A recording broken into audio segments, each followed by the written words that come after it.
예, 이제 드디어 본격적으로 봄이 시작되는 듯 합니다만, 들리는 소문에 의하면 여기 부산이니까 부산에 눈이 안 옵니다. 근데 부산을 제외한 전 지역에 대설주의보가 내릴 수 있다, 이런 얘기를 들었습니다.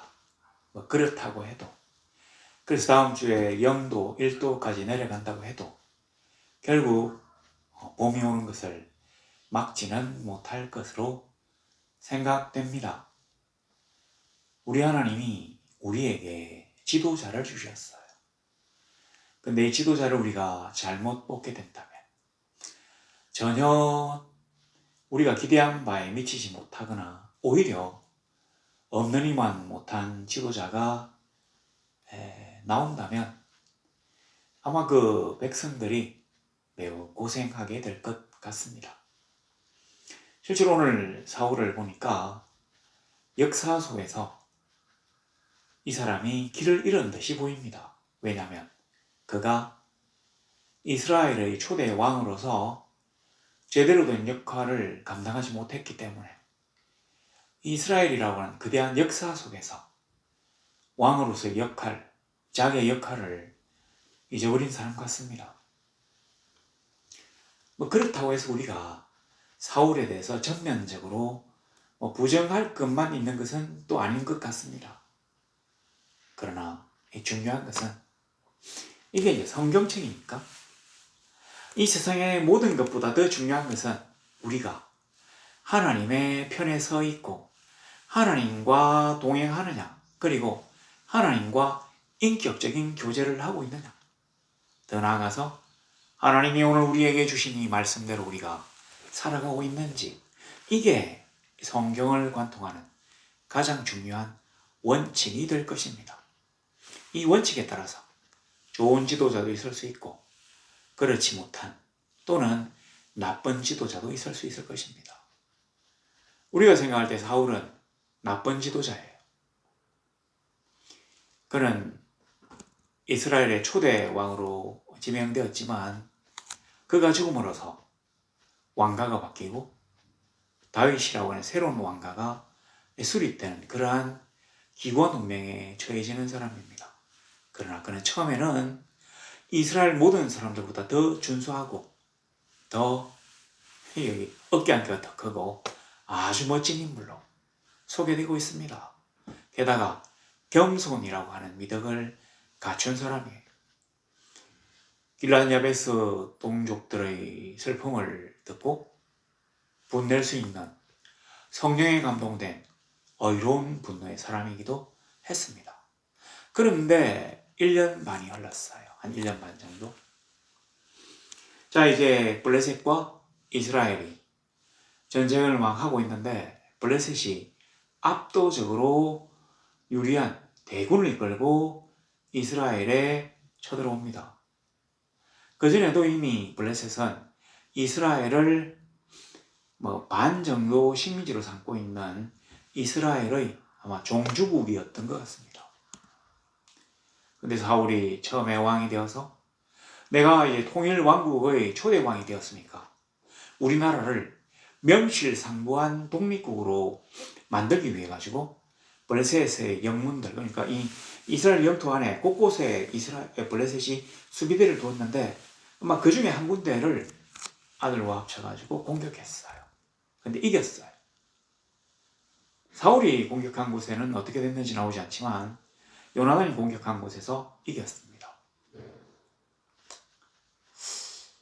자, 여기까지 보고 우리가 앞으로 쭉 돌아간다면 이스라엘 사람들이 사무엘, 이 최고의 사사인 사무엘에게 가서 뭐라고 얘기하냐면 우리도 왕이 있어야 되겠다. 그래서 싸움이 있을 때 우리의 싸움을 가장 앞장서서 대신 싸울 수 있는 그런 왕이 필요하다라고 요구했어요. 근데 오늘 블레셋과의 전쟁에 있어서 우리가 지난주까지 살펴본 바에 의하면 사울은 제대로 된 왕으로서의 역할을 감당하지 못했습니다. 오히려 그는 그냥 석류나무 아래에서 쉬고 있었고 오히려 자기 아들 요나단이 고군분투해서 이스라엘의 성리의 어떤 기운을 가지고 왔어요. 성기를 가져왔는데 24절에 보니까 이날에 이스라엘 백성들이 피곤하였으니 왜 피곤했느냐면 그 앞에 보세요. 23절에 그날에 이스라엘을 구원하심으로 전쟁이 벳아웬을 지나니 그러니까 벳아웬이라고 하는 어떤 그런 걸 건너갔어요.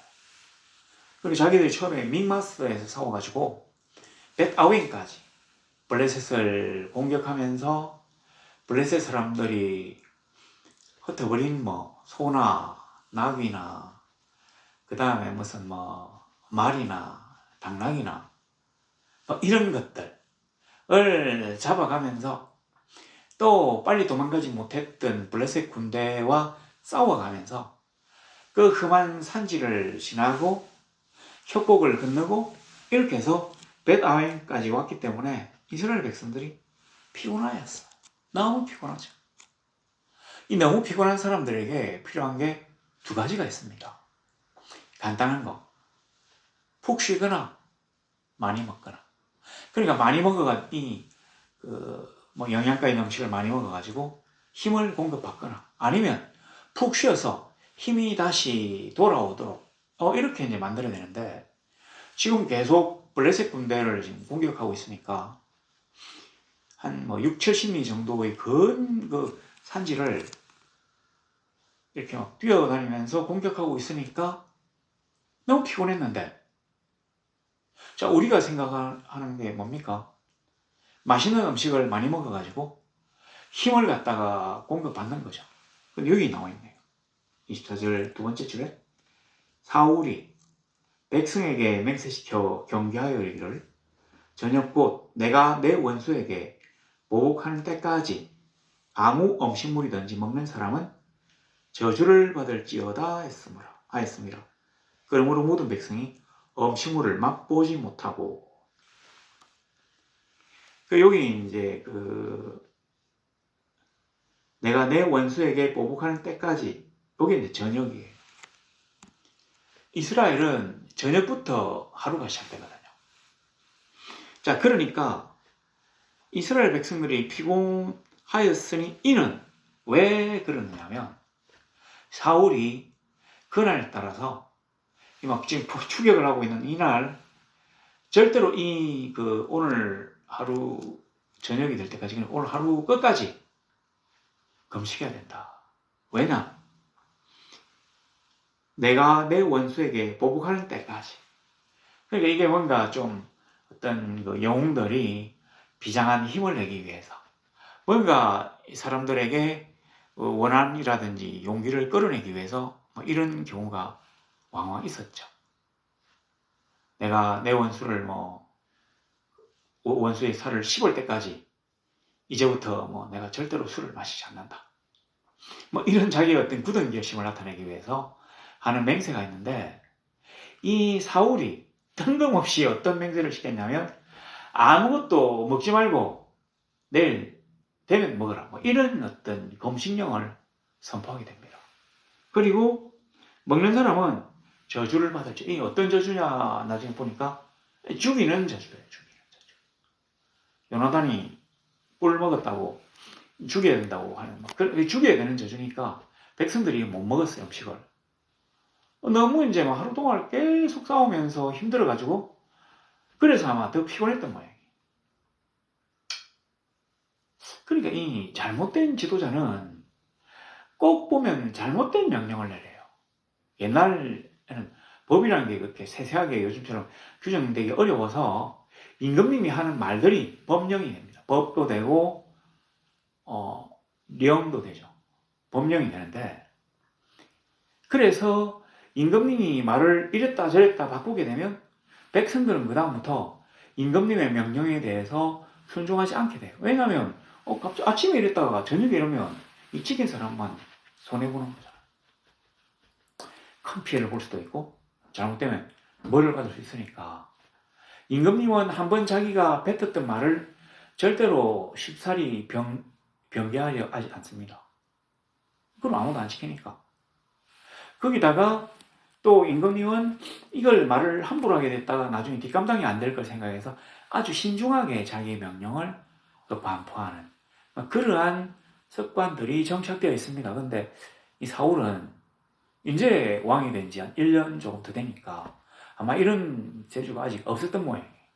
그래서 이제 자기 민족의 원수인 블레셋을 공격하다가 보니까 자기도 모르게 그냥 이 어떤 거대한 이 서사에 몰두되는 거예요. 매몰돼가지고는 말을 합니다.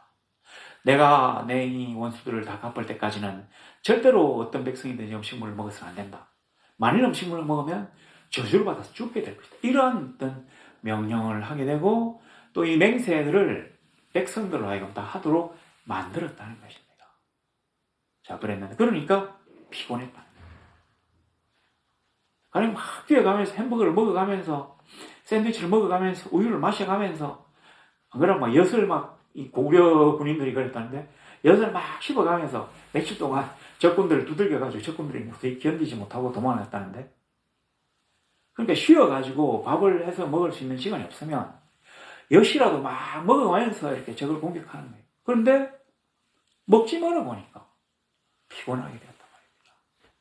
자, 그런데 여기 보니까 25절에 다 수풀에 들어갔어요. 땅에 꿀이 있었어요. 원래 가나안을 처음 보고 뭐랬습니까? 적과 꿀이 흐르는 땅이라고 했잖아요. 여기 있네요. 수풀에 들어간 적, 땅에 꿀이 있더라. 아마 바위 틈이나 그 무슨 나무 안에, 나무 덩치 안에 이렇게 뭐 벌집이 있고 이게 나무에 갈라진 틈이나 아마 바위를 타고 이렇게 쭉 떨어지고 땅에 쭉 흘렀던 거예요. 자, 그런데 꿀이 흐르는 것을 보고도 맹세를 두려워하여 손을 그 입에 대는 자가 없었으나 이 막 꿀이 그러니까 이 하루 종일 아무것도 못 먹고 너무 피곤한데 이 꿀이 차 그러니까 얼마나 이거 먹고 싶겠어요. 이거 우리나라에 나오는 그 가짜 꿀도 아니고 진짜 꿀 쫙 이 석청이 쫙 그러는데 이 먹고 싶은데 맹세를 하는 게 있으니까 이 갖다 대가 찍어 보지를 못하는 거예요.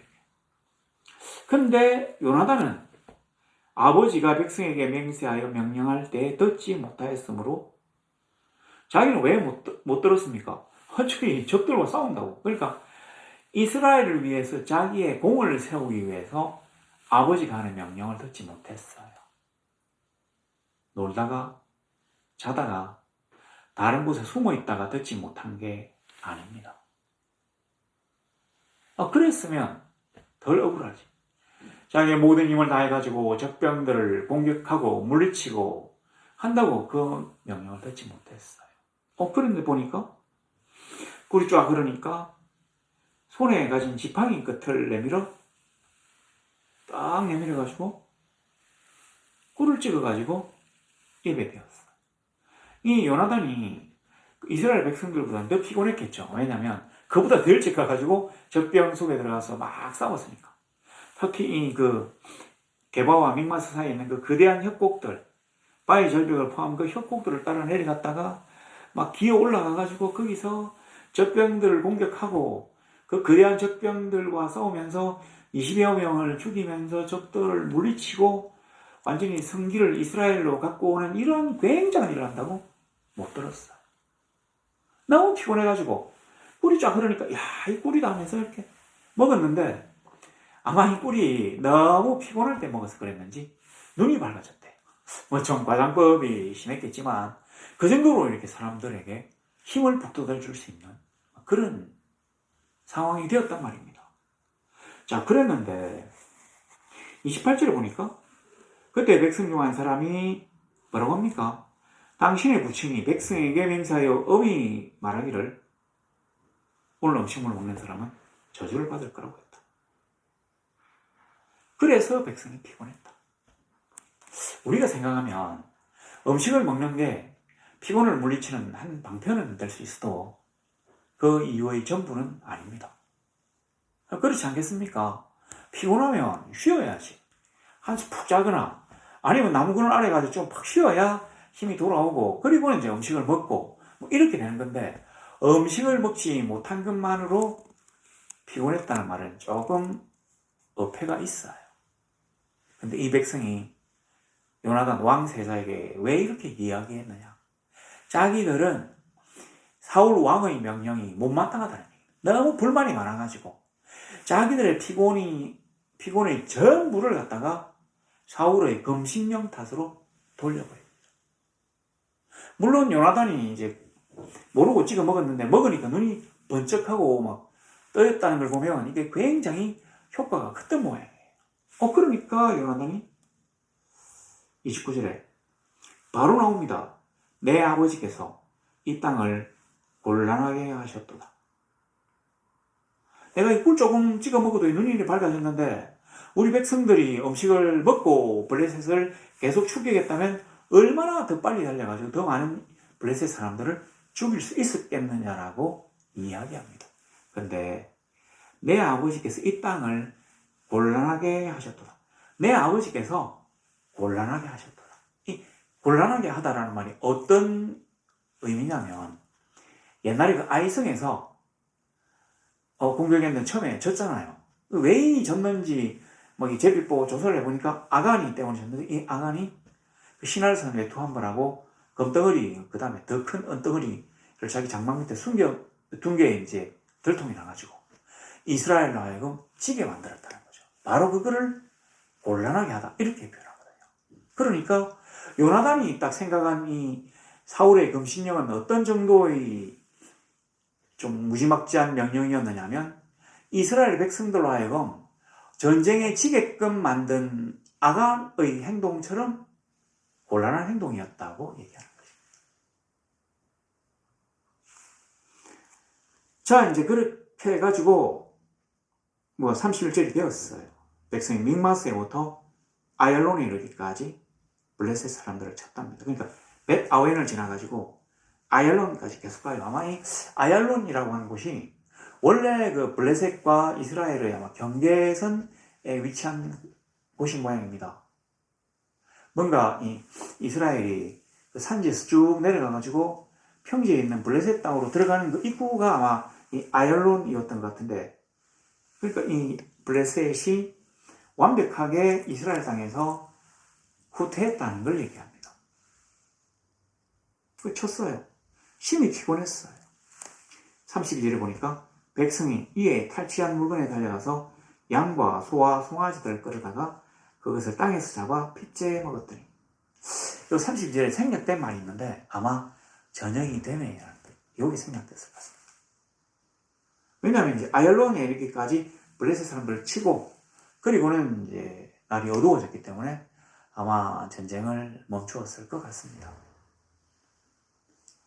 근데 이스라엘 백성이 너무 지금 배가 고프고 막 허기 가시고 여기 보면 그들이 31절에 심히 피곤한지는 피곤이란 말 있잖아요. 이 피곤이 어떤 뜻이냐면 기절하다 이런 뜻이에요. 너무 피곤하고 이래가지고 막 거의 기절할 만큼 되었다는 얘기예요. 그러니까 지금 막 허기가 져서 정신이 없어가지고 흔들면서 기절할 것처럼 되었으니까 사람들이 이제 이 해만 보고 있는 거예요. 해가 져야 사울의 맹세로부터 벗어나니까 해가 넘어가자마자 바로 짐승들에게 달려들어가지고 땅에서 잡아가지고 그 피가 이제 안 빠졌는데 그냥 막 핏째 먹는 거예요. 너무 배가 고프니까.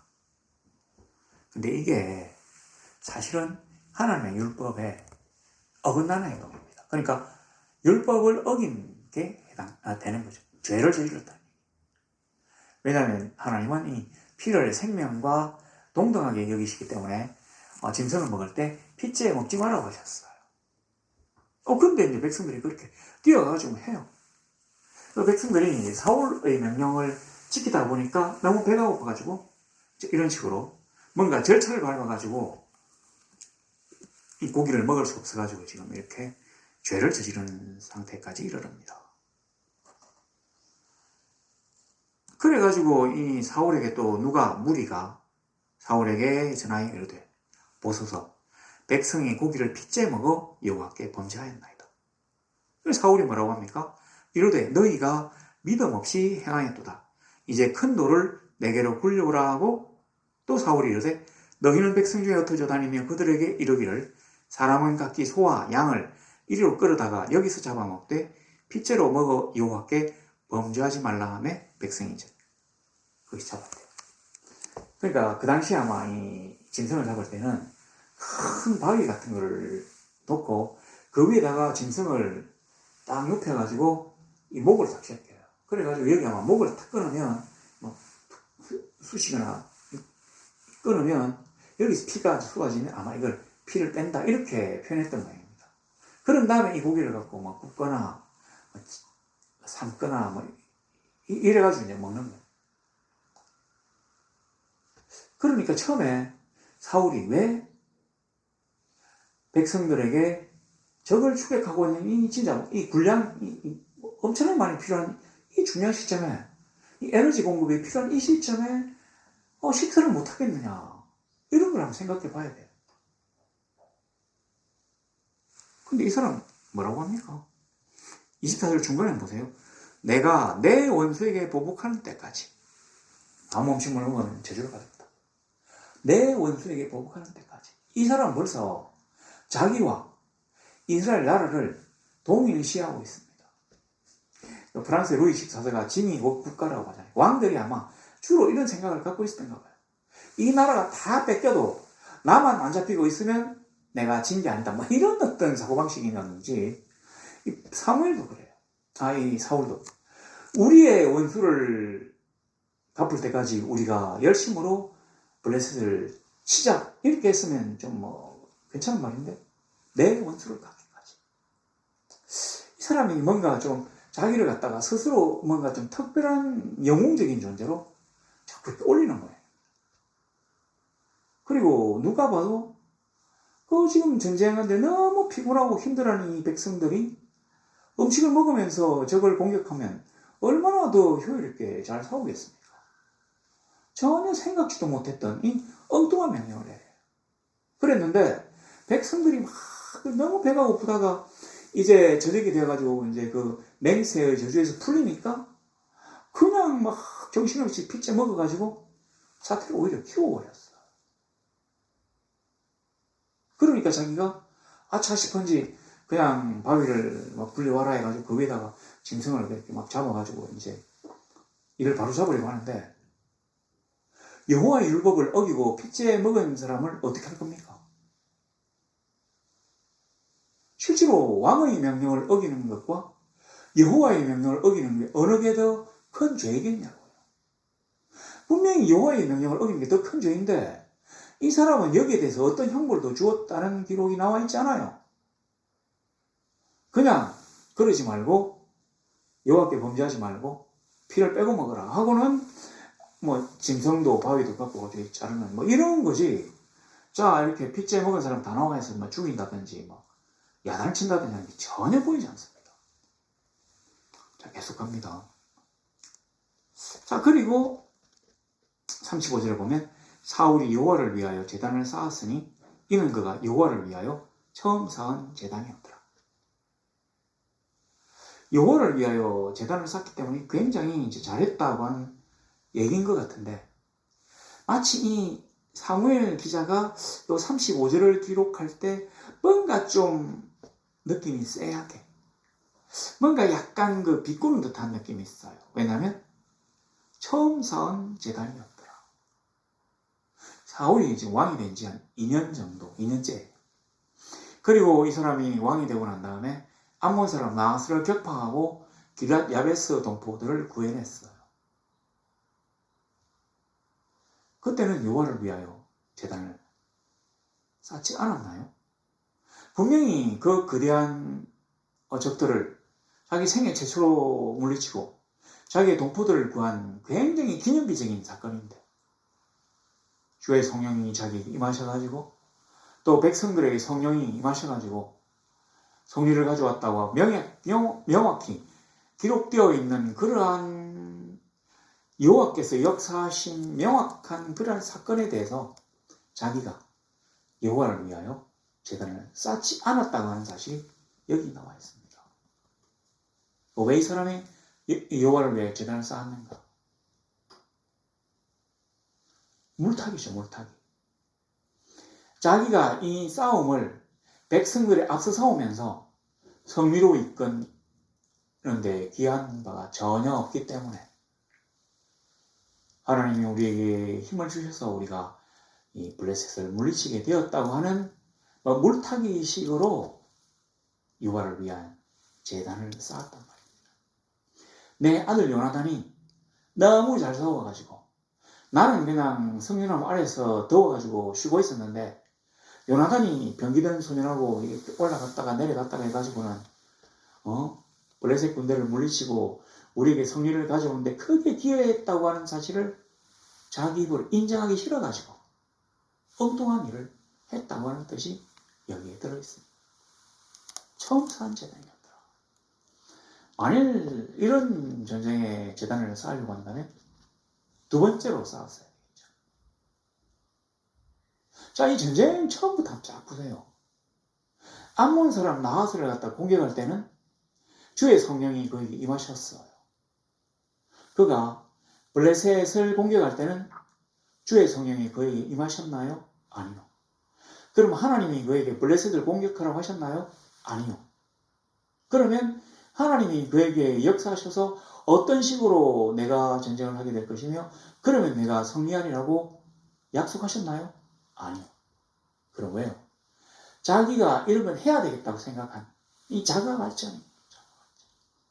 이건 하나님이 나에게 주신 사명이라고 생각했는데 누구도 그에게 그러한 사명을 부여한 일이 없었던 것 같습니다. 그리고 또 하나, 하나님은 이미 그를 버리신다고 말씀하셨어요. 그러니까 이 전쟁 가운데 이 사울이 한 게 아무것도 없다는 거죠. 나를 따르라 하고 쳐들어가서 저걸 이긴 것도 아니고 군대를 막 수십만을 동원할 수 있었던 것도 아니고 아무것도 못했어요. 오히려 그는 600명의 백성들과 떨기만 했습니다. 전쟁은 여호와 하나님께서 요나단과 그의 병기던 자를 이용하셔서 승리로 이끄셨어요. 그리고 도망갔던 자들이 돌아오게 하셨고 숨었던 자들이 기어나오게 하셨고 배신했던 자들이 다시금 전향하게 하셨어요. 그는 아무런 기여도 하지 못했습니다. 자, 이제 보세요. 밤에 블레셋 사람들을 추격하여 동틀 때까지 그들 중에서 탈취하라고 한 사람도 탈취하고 남기지 말자. 무리가 이르되 왕의 생각에 좋은 대로 하소서 할 때 제사장이 이르되 이리로 와서 하나님께로 나아가사이다 하며 아마 대제사장 아히야가 이 사울의 명령에 딴지를 걸었던 거예요. 자, 우리 밤새도록 쳐들어가가지고 동틀 때까지 한 명도 남기지 말자 하니까 지금 막 많이 먹고 신이 난 이기고 있는 중이니까 가서 계속 소도 빼들고 블레셋 사람들이 갖고 있던 보물들도 빼들고 무기도 빼들어야 되니까 그러니까 이게 지금 한 재산이잖아요. 이 백성들이 좋다고 난리를 쳐서 가려고 하는데 대제사장이 막았어요. 잠깐 이리로 와서 하나님께로 나아가사이다. 한번 물어보자. 하나님에게. 바로 이게 필요하다. 사울은 자기가 이스라엘의 왕이에요. 이스라엘은 내가 하나님과 한편이 되어 세상과 싸운다고 하는 뜻이에요. 그러면 자기는 하나님의 말씀을 듣고 싸워야 돼요. 그런데 그는 그런 게 없었어요. 그리고 그가 하나님을 위하여 제단을 쌓았다고 했는데 그 제단 앞에 서서 아마 그렇게 얘기했던 거예요. 자, 우리 실컷 먹었으니까 힘 생겼으니까 우리 원수 블레셋을 공격해서 한 사람도 남겨두지 맙시다. 그러니까 우와 이랬다는 거죠. 근데 대제사장 아히야가 옆에서 보니까 너무 불안해. 이 사람이 이 사울이 한 것도 아무것도 없지만 이 사람이 뭐 명령 내릴 때마다 안 좋은 일이 자꾸 생기니까 너무 불안해가지고 잠깐 하거나 물어보자. 그래서 사울이 이제 거부할 수가 없잖아요. 왜냐면 이 여호와를 위한 단을 쌓았다. 그 단에서 얘기하는데 물어볼 필요 없이 그냥 쳐들어가자고 얘기할 수 없어가지고 그냥 바로 이걸 우리가 뭐라고 합니까? 위선적인 위선적인 행태를 보였어요. 그리고 형식주의적인 행태를 보였어요. 그래서 사람들이 뭘 하자고 하면 내가 진짜 하나님이 나로 하여금 역사하시지 않으면 내가 이길 수 없다고 생각해서 물어본 게 아니라 그냥 백성들이 보라고 백성들 앞에서 쇼를 합니다. 그걸 우리가 형식주의라고 합니다. 요식적으로 그냥 막 우리 무슨 뭐 올림피아드나 아시안 게임이나 전국체전 할 때 제사 지내잖아요. 바로 그런 거예요. 아무런 의미 없고 그냥 뭐 옛날부터 내려왔던 뭐 형식을 따라한다. 형식주의. 요식행위로 그냥 뭐 믿어서 하는 거 아닌 거 그냥 이런 거죠. 하나님을 진정한 자기의 구주로 믿는다면 이 전쟁의 성패를 좌우할 신으로 전능하신 여호와로 믿는다면 이런 식으로 행동할 수가 없습니다. 근데 이 사람은 뭔가 좀 타이밍도 제대로 못 맞추고 엉뚱한 명령을 내려가지고 오히려 적을 이롭게 했어요. 이게 제대로 되지 못한 잘못된 지도자를 뽑으면 이런 일이 막 벌어져요. 자기들 앞에서 용감하게 자기들을 위하여 칼을 들고 싸움을 이끄는 그런 왕이 아니라 어리석고 또 비겁하고 또 교만하고 이기적인 그러한 지도자가 지금 자기들 앞에 있는 겁니다. 그리고 하나님을 적절히 이용하는, 쉽게 말하면 종교적 권위를 적절히 자기의 왕권을 강화하는데 이용하는 거예요. 권력은 부자 간에도 나눌 수 없다고 하는 말이 있듯이 이 사람은 지금 요나단이 얼마나 큰 공을 세웠는지를 알고 있음에도 불구하고 그에게 칭찬하지 않습니다. 그냥 모른 척 넘어가요. 자, 그런데 37절에 보면 사울이 하나님께 묻자오되 내가 블레셋 사람들을 추격하리이까 주께서 그들을 이스라엘의 손에 넘기시겠나이까 하되 그날에 대답하지 아니하시는지라. 자, 이게 뭐냐면 그 대제사장이 그 에봇을 입고 있는데 이 에봇 앞에 큰 이 주머니가 있어요. 이렇게. 이 안에 뭐가 있냐면 여기 이제 12가지 그 보석 돌멩이가 달려있고 이 안에 이 주머니 안에 우림과 둠밈이라고 하는 돌멩이인지 막 그런 게 있어요. 이 끈임에 달려있고 그러니까 뭐 이런 식이죠. 하나님 우리가 올라가겠습니까? 올라갈 것 같으면 우림이 올라가지 마라 하시면 둠밈이 나오겠지. 뭐 이런 식의 주로. 그리고는 팍 끄집어내면 우림 올라가자 이런 식인데 어떤 신탁도 그에게 임하지 않았대. 자, 이제 이게 어떻게 해서 그러니까 뭐 둘 중에 한 개를 아무튼 그냥 끄집어내면 되는데 어떠한 신탁도 내려오지 않았다고 하는 이유는 뭐냐? 사울의 탓이라는 거죠. 사울이 나쁜 사람이라서 하나님이 응답지 아니하셨던 게 아니라 사울이 하나님 앞에 그 물어보는 그 질문 자체가 가부를 갖다가 판단할 수 없는 애매모호한 질문이었기 때문에 그래서 어떤 일이 있어도 사울의 자기적인 작위적인 해석이 가능한 그런 질문이었기 때문에 우림이나 둠밈이 나오지 않았다. 이렇게 성경학자들은 해석합니다. 안 그러면 이게 안 나올 수 없잖아요. 그냥 넣으면 되는데 이게 왜 안 나와요? 이게 나오지. 갑자기 너무 무거워. 그렇지는 않았을 거 아닙니까? 여하튼 이렇게 해가지고 응답지 않아 하셨어요. 자, 그러니까 이제 뭐 이상하다. 사울이 뭔가 뒷골이 쎄한 느낌을 받았을 것 같습니다. 그럴 리가 없는데 제가 말씀드렸잖아요. 이름이 나오는데 안 남았어요. 이게 어떻게 된 거냐. 그래서 33절에 너희 군대의 지휘관들아 다 이리로라. 오늘 이 죄가 누구에게 있나 알아보자. 너희 군대의 지휘관들아 다 이리로라. 이 죄가 누구에게 있나 알아보자. 앞에 보세요. 34절에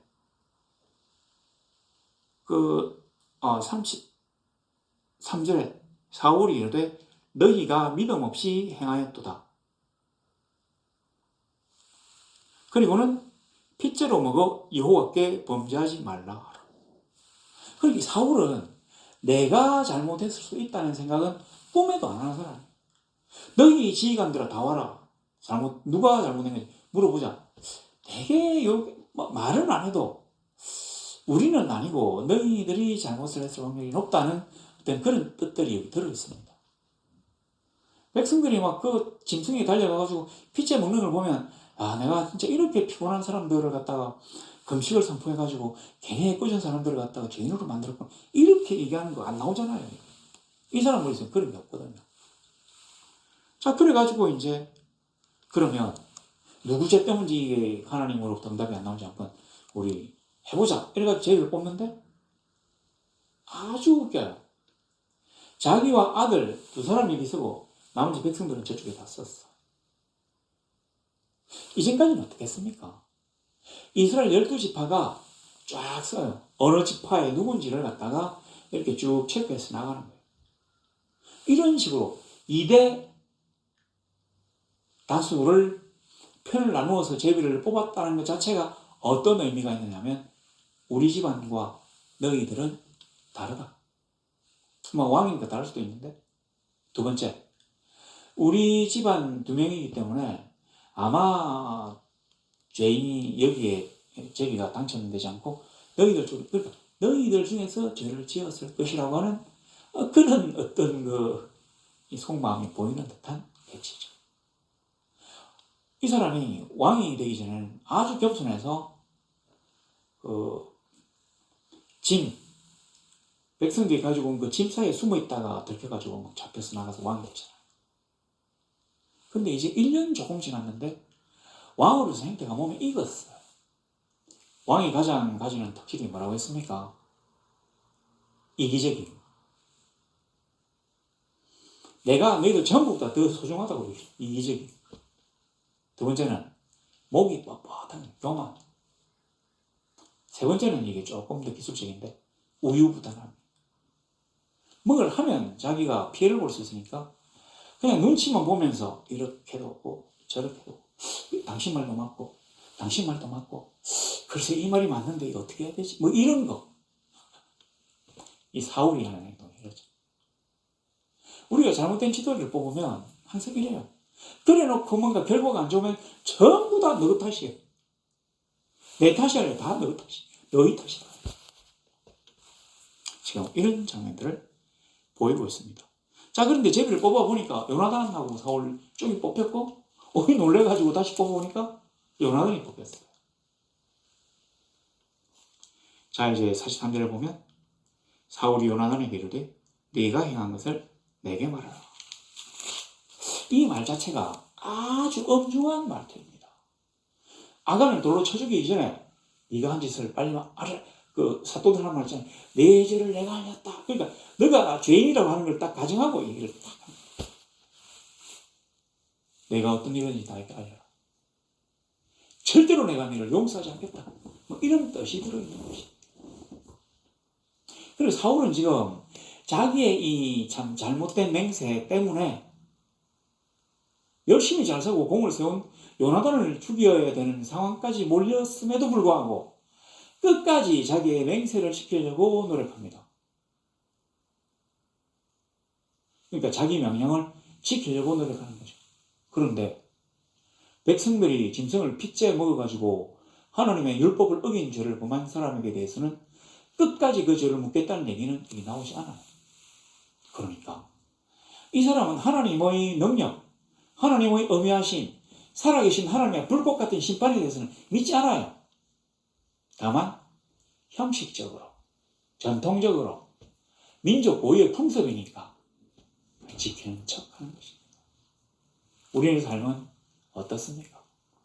그냥 막 주일날 교회 가야 이때까지 우리가 주일날 교회 다녔으니까 가는 거, 하나님이 어떻게 생각하시는지는 전혀 관심이 없고 가정의 평화를 위해서 내가 다 주는 거, 그게 만일에 주가 된다면 하나님이 우리를 위하여, 우리의 어려울 때 우리를 위하여 역사하시겠나요? 그렇지 않아요. 나의 이해관계보다 하나님의 이해관계를 더 크게 여기지 않는다면 하나님은 들러리를 세우고 그 안에서 내가 하나님의 권위를 이용해서, 이름을 이용해서 시비를 꾀하고자 한다면 과연 하나님이 그때도 우리를 두둔하시며 용서해 주시겠나요? 그렇지 않아요. 우리의 길들에 형통함이 있으려고 한다면 나보다 먼저 하나님, 나보다 먼저 공동체, 나보다 먼저 형제들, 뭐 이런 원칙들이 필요합니다. 근데 우리는 그렇지 않아요. 무엇보다 나, 하나님보다 나, 형제보다 나, 공동체보다 나. 그러니까 나라가 어려우면 바로 일본에 팔아먹잖아요. 그 사람들 지금도 떵떵거리며 살고 있지. 이런 사람들. 잘못된 지도자가 서면 백성들이 원했던 그런 왕이 아니라 전혀 얼토당토 않는, 오히려 블레셋 사람들의 멸망을 갖다가 막아주는 황당한 일을 저지르게 됩니다. 자, 그런데 요나단은 지은 정말 형편없습니다. 자기는 듣지도 못했어요, 명령을. 그러니까 맹세도 안 했겠죠. 그냥 찍어가지고 갖다 댔어. 이게 죽을 죄라고요? 내가 죽을 수밖에 없나이다. 자, 그러니까 44절 사울이 말합니다. 요나단아, 네가 반드시 죽으리라. 그렇지 않으면 하나님이 내게 벌을 내리시고 또 내리시기를 원하노라. 이 사람은 정말 이 코미디도 아니고 왜 이런지 모르겠어요. 전생 내내 이 사람은 내리는 명령마다 실효성이 없어요. 백성들이 도망가도 막지도 못하고, 도망가도 백성들이 합류해도 벌을 주지도 못하고, 백성들이 하나님의 율법을 어기도 벌을 주지도 못하고, 그렇게 먹지 말고 여기 와서 피 빼고 먹어라 하고는 멍석도 깔아주고 뭐 하는 사람입니까? 근데 애꿎은 자기 아들은 잡으려고 해요. 저는 자꾸 이걸 보면서 이게 생각납니다. 이 사울이 왕자리를 지키기 위해서 너무 이 권력에 욕망이 커가지고 자기의 그 왕좌를 위협하는 아들에 대해서 질투심을 느끼고 있지 않나. 오히려 백성들이 45절에 이스라엘의 이 큰 구원을 이룬 요나단이 죽겠나이까 결단코 그렇지 아니하니이다. 여호와의 살아계심을 두고 맹세하옵나니 안 죽을 겁니다. 이렇게 얘기했어요. 옛날에 그 여호와의 사심을 가리켜 맹세하노니라고 하면 그 명령이 엄청나게 그 맹세가 엄청나게 엄중한 것을 뜻합니다. 이걸 어기면 죽어요. 그런데도 이 사람들이 자기의 어떤 백성들이 죽음을 무릅쓰면서도 요나단을 위하여 변호합니다. 왜냐하면 요나단 때문에 자기들이 이긴 것들을 자기들이 충분히 알고 경험했기 때문에. 이 사울은 앞에 보세요. 내가 반드시 죽으리. 그렇지 않으면 하나님이 내게 벌을 내리시고 또 내리시기를 원하노라. 주로 보면 사울은 하나님의 사심을 가리켜 맹세하는 일들은 많이 있지만 아무것도 지키지는 못했어요.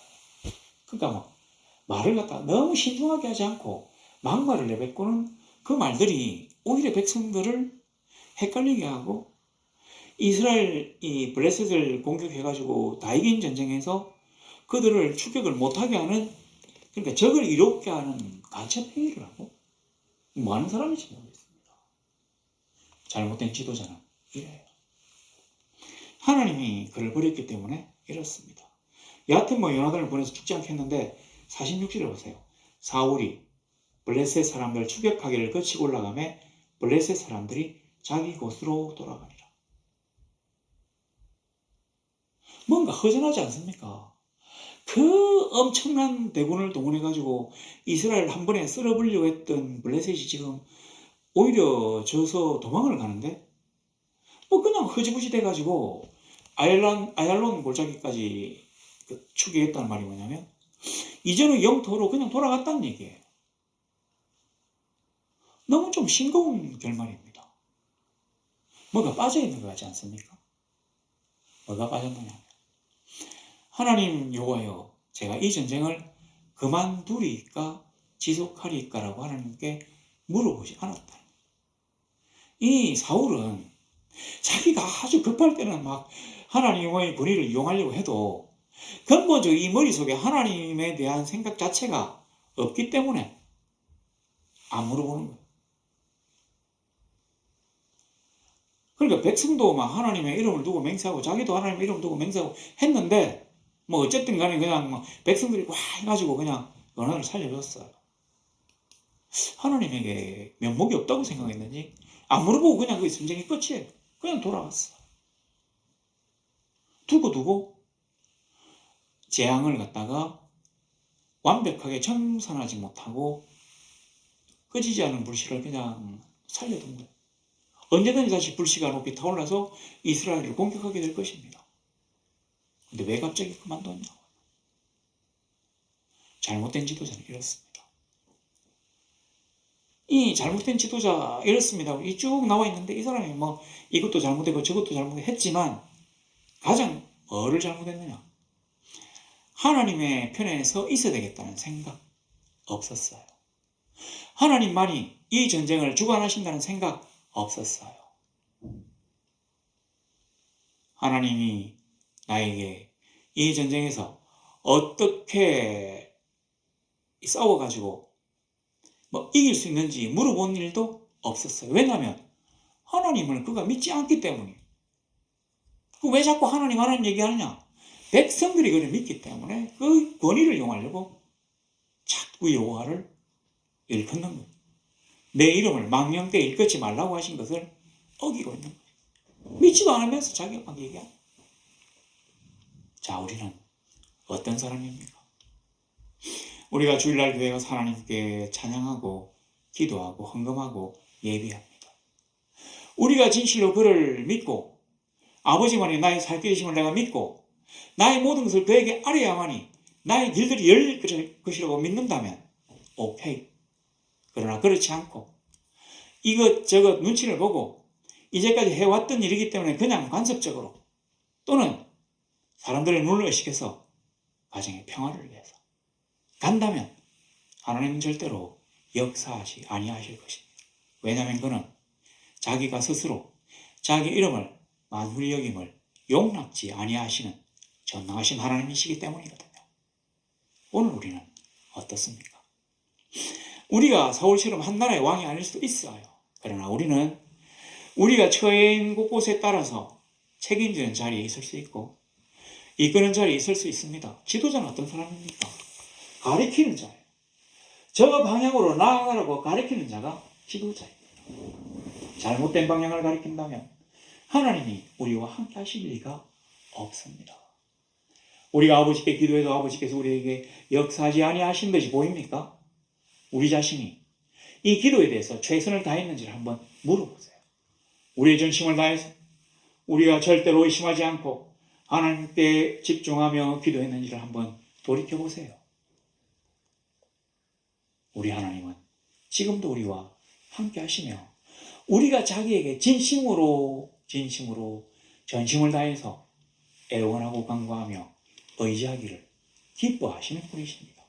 그러한 성도들 되시기를 우리 주 예수 그리스도 이름으로 간절히 소망합니다.